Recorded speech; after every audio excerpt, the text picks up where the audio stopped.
What's going on, everybody? Teddy Baldassarre here. Now, so far in this series of looking at building the perfect watch collection for X amount of dollars, we've looked at $1,000 as a budget, $2,000, $3,000, and today we're going to look at $4,000. So if you are new here, how this usually goes, we look at different buying personas that really develop a type of philosophy for collecting and look at different pathways that you can go down with this allocated budget.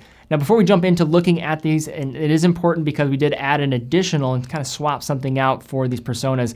Awesome announcement, just became an authorized dealer of Rado watches. So Rado is an awesome Swiss brand, been in business over 100 years. First started under the brand Schlupp & Co. and then transitioned to the Rado brand name in the 1960s. They have some amazing watches that you might be familiar with, something like the Captain Cook, a fantastic diver under $2,000, clean looks, ceramic bezel, and a variety of sizes to choose from, including a 37 millimeter. You have a 42 millimeter option, which I've covered here on this channel before. In addition, also their bronze cases, and then also jumping into different models like their Golden Horse, which is a great everyday wear, 37 millimeters, very classic style. I have a full in-depth review in the description down below if you're interested. And then also additional watches with more eclectic type of case materials and styles, including their True line, as well as looking at many of their watches utilizing ceramic, which the brand has really become a master of. Very excited to be an authorized dealer of them, full factory warranty of all their products. Definitely check it out in the description down below, teddybaldassarre.com. But guys, now let's take a closer look at these different personas. So today we have 8 different personas.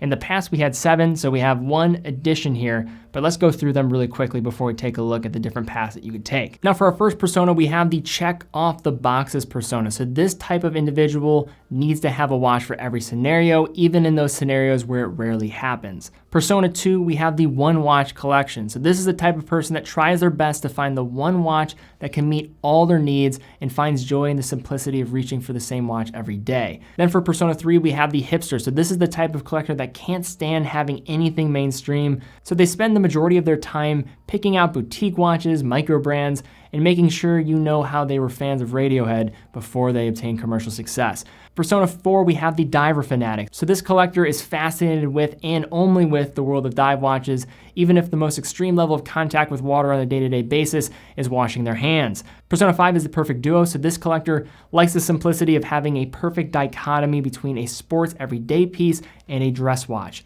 Persona 6 is the formal collector. This is a type of individual that needs to dress up for their occupation or dislikes to dress up all the time, and they typically are going to need at least 2 dress watches to match their many outfits. Now, Persona 7 is the conversation starter. So this is the new addition here. This is the type of person that really wants to have watches that stimulate interest, attention, or questions when they wear their timepieces. And then Persona 8 is the 3-watch collection, the perfect balance here of a dress every day and then a sports watch. Now for our first persona here, we have the check off the boxes individual. So now for this type of person, I had basically 5 different types of watches or categories that need to be covered. First is a type of complication in general. Then you would need a diver, a dress watch, a casual everyday watch, as well as a beater of some sort that you can kind of beat around a bit. Now, when looking at these 5 categories, I have a couple that are gonna overlap, and actually we're looking at 4 watches in total that I think really still hit all of those requirements. The first one is the Zodiac Super Seawolf GMT. So this is the sherbet bezel, so that silver, white, and orange bezel, which really is attractive. Immediately when I saw this watch released this year, I thought this was a big hit. Aerospace GMTs, vintage aerospace GMTs from Zodiac and their Seawolves are fantastic. They're some of the best vintage looking dive watches in my opinion and sports watches in my opinion. And I think this is a really great rendition of paying honor and tribute back to those watches. They were commonly found at different PXs, and during the Vietnam War is a great example of when they were really in their heyday. And when looking at the Zodiac Seawolf, one of the first commercially available dive watches ever created. And now Zodiac, underneath the Fossil Group's direction, has done a very good job in creating new interest in the brand. So this watch here comes with a price right under $1,700. You're getting a very wearable case at 40 millimeters, reasonable thickness. You're getting a nice ETA base caliber here, their 2893-2, and you're getting a GMT here. And the reason why I think this is a very intriguing watch is because it kind of slashes off 2 things that we were looking at. You got your complication with the GMT, but you're also getting an amazing dive watch in the process with that. Nice, reliable ETA caliber within, sapphire crystal, and a solid price with fantastic looks. Now going from that watch and transitioning to more of a casual everyday watch, but also I think really matching what might be necessary for somebody that just wants another watch that can kind of take a beating and also have great spec. That's looking at the Longines Conquest. So the Longines Conquest, I think, is a victim of its own just vastness in terms of what is available. A lot of people, I don't know, actually realize that there's a 39mm option available for the Conquest, because there's also just different sizes throughout. But this is, from a mass market perspective, a great size to key in on, and I think a lot of people will like it in terms of the looks and what it's providing from the spec department. You're of course getting a very wearable case, and for $1,200, there's a lot of punch being packed here. 47mm lug to lug, making this very wearable in all aspects. Nice thickness as well. You're getting an ETA caliber 2892A2, 300 meters of water resistance. When you factor in that thickness as well as that case and just the overall looks, you're getting diver watch specs without the actual looks that typically come with it. And then you're also getting a sapphire crystal. Longines, I think, does a fantastic job with their heritage collection, but I think sometimes people forget about the more modern type of approaches in terms of their design formula that sometimes get overlooked as a byproduct of that. Now, next up for our dress watch, I think a great place to look if we're trying to get our budget down a bit, and I do want to probably save a little bit of money because we spent quite a bit there, a good portion of our budget with those first two. Looking at Tissot, and Tissot has a plethora of watches available in this range that we could personally offer up. We could look at the Visidate. I think that is the safe choice and I think a great choice to go with, but I want to look at the Lilac instead. I think it's a great option in terms of everyday wear, but also having the ability to be dressed up to a nice degree. The great thing about the Conquest is I think that can double in with a more casual look. This one is going to be a more dressed up wearer that you can kind of lean on. In terms of the spec here with the movement, you're not going to get the, say, belayed quality with the higher grade, as well as a cost certified movement that you can get for around $1,000, but we need to keep our budget down here. So $575, 39.3mm case, nice thickness, good lug to lug. And then you're also getting a sapphire crystal. Pretty straightforward when it comes to Tissot. I think this is just a solid everyday Swiss dress style watch that could really be either dressed up and then as well dressed down. And now to round ourselves out here, I wanted to look at a beater. I think you could always look at the G-Shock, but I've kind of mentioned a more digital watch approach in the last couple videos. So instead, I wanted to look at a mechanical watch again with a really awesome option from Orient. We went Swiss for all the other watches. Let's look at Orient here with their Orient Defender 2. Now this Orient Defender 2 has some really nice upgrades. You're getting an upgraded movement, 100 meters of water resistance. You're getting a screw down crown as well, and a pretty wearable case. That 42mm here, I will speak to it personally. This is not going to wear really true to that. This is gonna wear closer to a 40 to 41mm. And with it being more of a tactical, or I would say more field-oriented watch that maybe a little bit more sporty as well, you don't have to worry about this thing wearing that large. It's gonna wear a little bit closer to that 40 to 41mm case. And even people with my wrist size of 6¼ inches really being able to pull this one off. You have a few different case styles that you can choose from. You have one that has more of an IP coated case. You could also go for this traditional, the stainless steel options. Really sharp movement, nice specs, in-house caliber, wearable with that lug to lug. And for just north of $200 or so, this is a great watch to take a look at. And I do have a full in-depth review of this piece. And you're also getting a day of the week and then a 24-hour scale on this piece as well. But a great watch to take a look at. And just really quickly, just to throw all of these back on really quick before we move to the next one, you have your Super Seawolf GMT. It's gonna be that complication as well as that diver hybrid. You have the Longines Conquest 39mm, which is also gonna have a bit of some diver specs while also being a great everyday casual piece. You have your Tissot, which is gonna be a fantastic choice for a dress watch while not being too dressy, could be dressed down casually. And then finally your Orient Defender, which could take a little bit of a beating that you don't have to worry as much about, but also is a great watch for the money on top of that. All right, so now we have our one watch collection. And when thinking of one watch around $4,000, the first one that obviously comes to mind for me is the Tudor Black Bay 58. It does so many things right. You recently saw the release of the new blue dial variant, which I have done a full in-depth review of on the channel, but the 58 just knocks out of the park in a lot of ways. There's a reason why this watch has become so popular. It's because of the case size being very wearable, being under 40mm. The thickness of the case has also been slimmed down significantly, and that lug to lug distance and overall wear has been fantastic, I think, for a lot of people out there that were a little bit afraid of the clunkiness that can come with some of the larger Tudor Black Bays. In addition, you're also getting an in-house caliber. It could be worn in a variety of different situations. I think the black might be a little bit safer in terms of being able to be dressed up rather than the blue. The blue is a bit more sporty, but in terms of getting the best watch that you could probably have work in every scenario, the Tudor Black Bay 58 is a fantastic choice. Just to throw another option in there, when looking into this range, you actually can start getting into Grand Seiko territory. You're not gonna get the remarkable dial finishing that comes with, say, the Snowflake or the Four Seasons collections, for example, but you still can get into the world of the spring drive under $4,000. And with that, you have the SBGA 285. So at $3,800 retail, 39mm case, 12.3mm in thickness, and a 47mm lug to lug.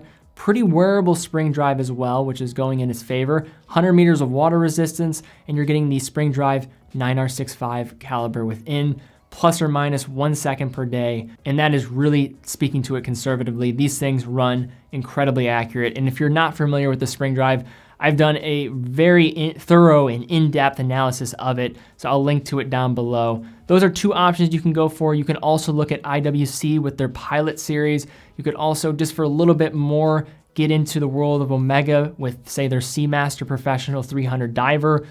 Lot to choose from. I just wanted to kind of look at those two, but wanted to, of course, give honorable mentions for watches that retail slightly above the $4,000 price range, but you're still getting some great watches if you're gonna try to put all your money into one watch in this range. Great choices here. All right, so now for Persona 3, we have the Hipster. Now, I have done a whole series about micro brands. I have a video on it. I have a great blog on it, which I can link to down below. But just to go through a few of these. So first, for the Hipster collection, I want to look at Fairer. Fairer to me is very much the, I would say, kind of the Manta or the Formex of the UK. Really solid watches for the money in that 1,000 to 2,000 range. They're definitely on the higher end of micro brands out there. This Oxley Silver GMT is a really clean looking watch, very wearable. You're getting a top grade SW330 inside here, 100 meters of water resistance, and a sapphire crystal. It's a great choice to go for. Then moving into Astor Banks. So for Astor Banks, I looked at their Sea Ranger. I mentioned them as one of the first micro brands in that micro brand blog, and I was just really impressed with my time with one of their pieces. Very cleanly designed. This new Fortitude, this one I think is on pre-order right now, basically takes the design of their Sea Ranger and kind of minimizes it in a way. There's a lot of the same type of design formula here. $500 to $25 to $550. I think there's a mother of pearl dial variant that's gonna be a little bit more on the higher end there in terms of that price range. And then the case size, 38.5 millimeters, 46 millimeters in terms of that lug to lug, and then 200 meters of water resistance with a 9000 series Miyota caliber, so a nice step up from the 8215 or the 821A, for example. And then, of course, the Sapphire Crystal, great brand, based out of Illinois, and I think cool one to look at. In addition, speaking of another awesome microbrand based in the United States, you have Brew with their Retro-Matic, this one with the Burgundy. So this is a new release from Brew. I've constantly talked about Brew. I think from a design approach, Brew has some of the more unique designs and also tasteful. There's, I think, uniqueness, but then there's also doing it tastefully. I think Brew does this perhaps better than anybody else while pricing their watches in a more appropriate range. $425 here, 36 millimeters by 39.5 millimeters with the dimensions and a thickness of 10.5 millimeters, and then an automatic Seiko NH35 within. Really clean looking watch, cool bracelet, and some different dial variants to choose from. And then to round it out, to kind of just get that dive watch to kind of round us out here, you have your more different style approach with the Brew, then you have your GMT. I think the Norcane Adventure is a great option at the end here. $1,800, you have that cool kind of checkered board or tuxedo style dial, 42 millimeter case, 50 millimeters with the lug to lug. You're getting an automatic ETA 2824, water resistance of 100 meters, and a sapphire crystal. Norcane recently came out and made a big announcement with actually producing movements with Kinesi. So they're the movement provider and manufacturing hub for partial ownership for Tudor as well as Chanel. Pretty interesting story, and they've made a lot of traction as of late. So you almost could argue that they're starting to get an independent territory. They haven't been on the market that long, but definitely a brand to check out for, and that's our hipster category. Now, next up, we have our diver fanatic. These are the type of people, whenever I talk about dress watches, they always tell me, no, all you need is an SKX. So if you're that type of person leaving those type of comments, get ready that we're going through this. All right, so first up, we have the Seiko SPB 143.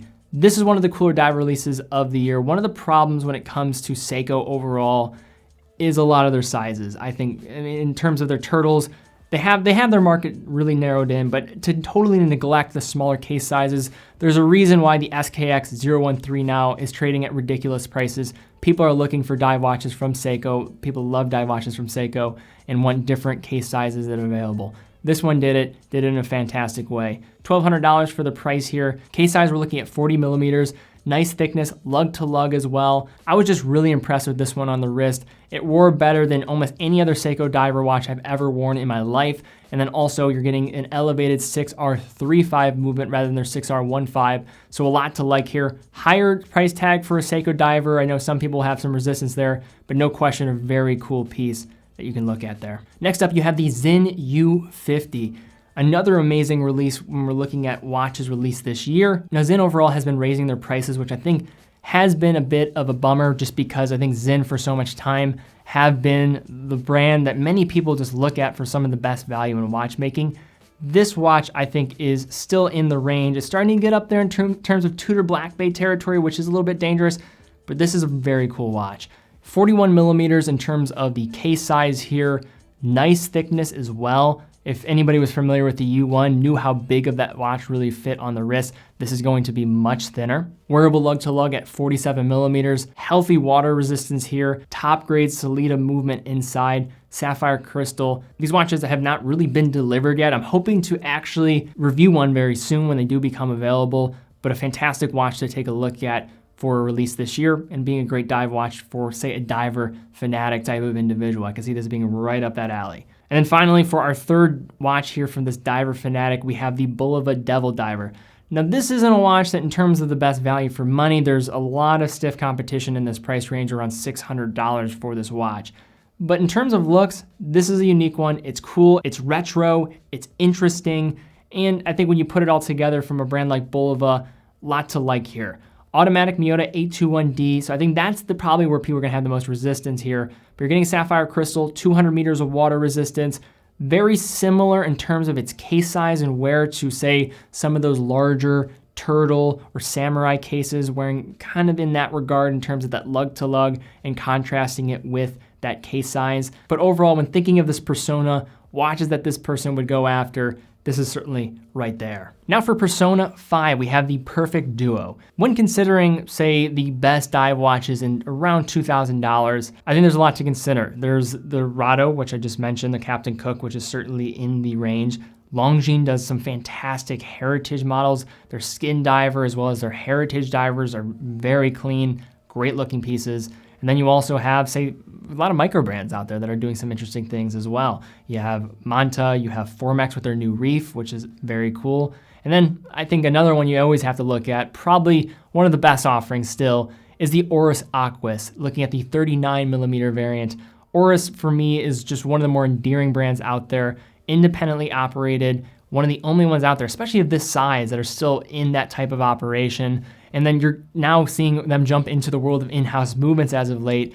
We're not gonna be looking at those. We're gonna be looking at the Sellita option here just for the sake of price. You certainly could probably throw the Aquis in as a one watch collection type of watch, but Aquis from a finishing standpoint, really solid, getting a very reliable, serviceable movement within, bunch of different dial options to choose from. You do get an integrated style bracelet, which is going to limit the possibility of different straps, but the bracelet on this piece is quite fantastic and definitely a great consideration when looking at a dive watch for around $2,000. With the remainder of our budget here, when we're looking at a dress watch in this range, or a watch that could really split the difference in terms of what the Aquis was providing, I think a great place to look at is Longines. Longines, their heritage collection, there's really not anything more that I can say that I have not said in the past.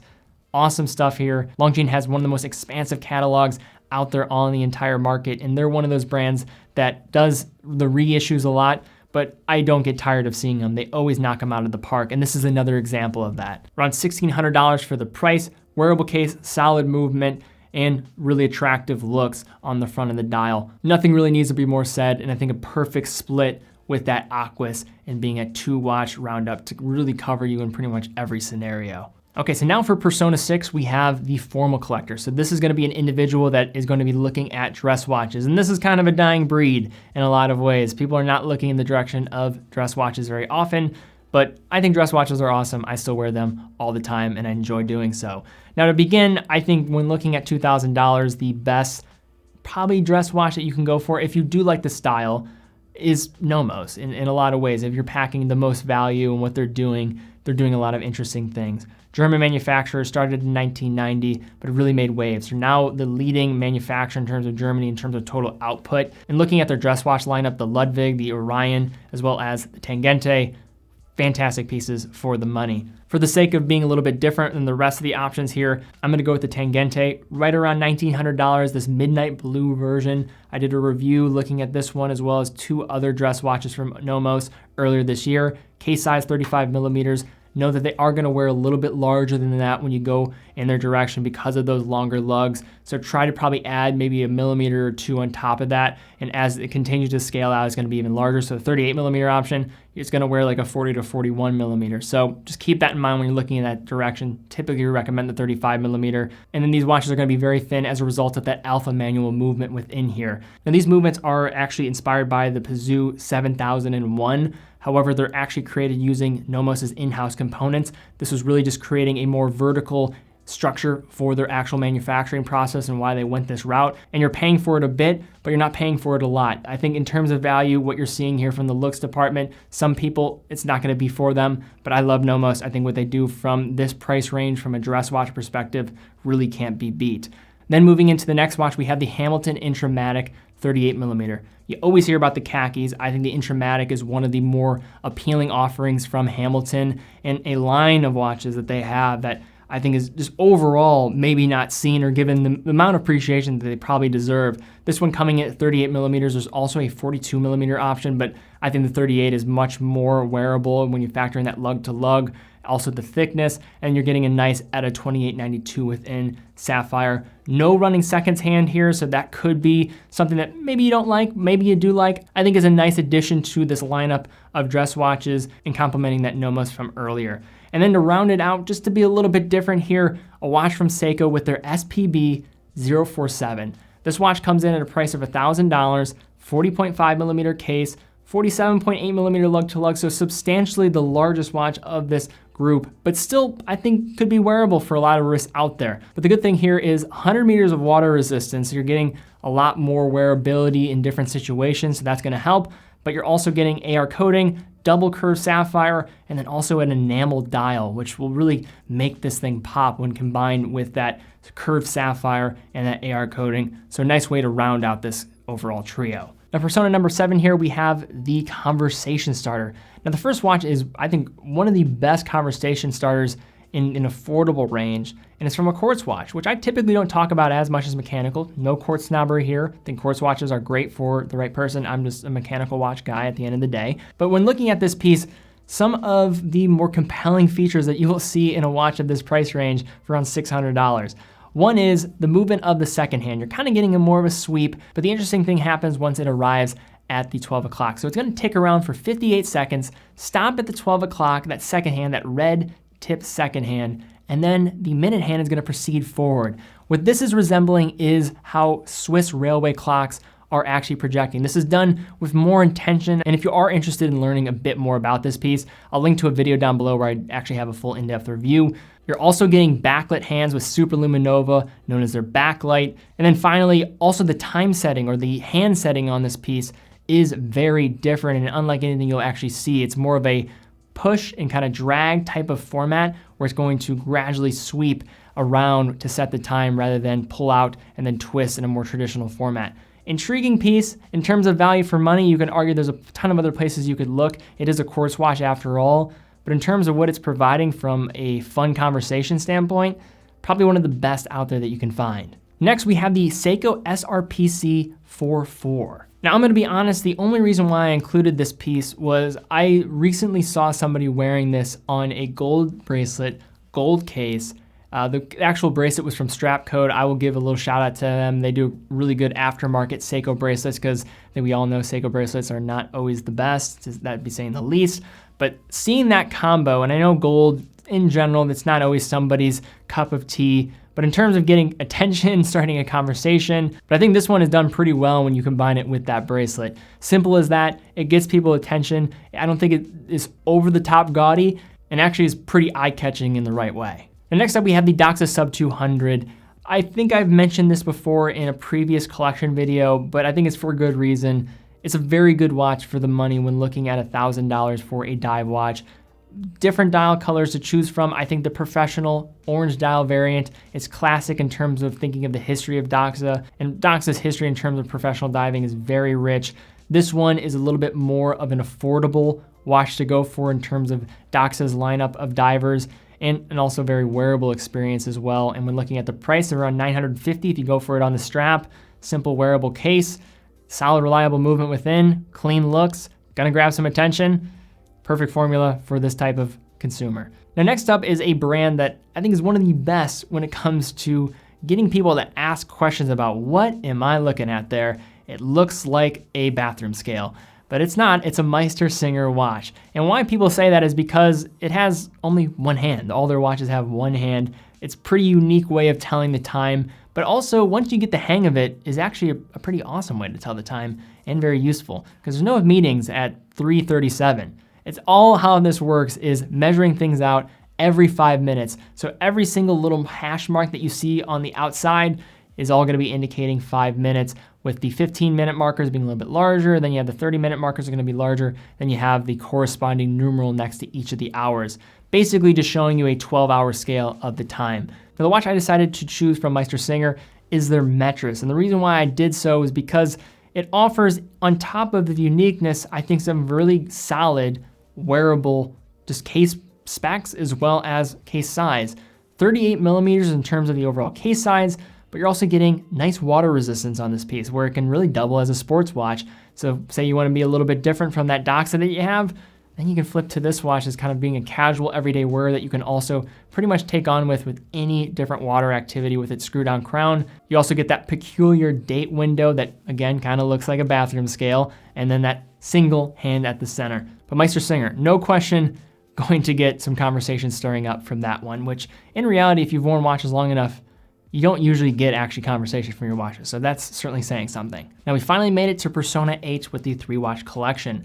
Now for a watch to consider here in terms of maybe where to start out from more of a casual, but also could be dressed up, is a watch from Tudor that I think is not considered very much. I want to be reviewing one of these very soon, the Tudor 1926.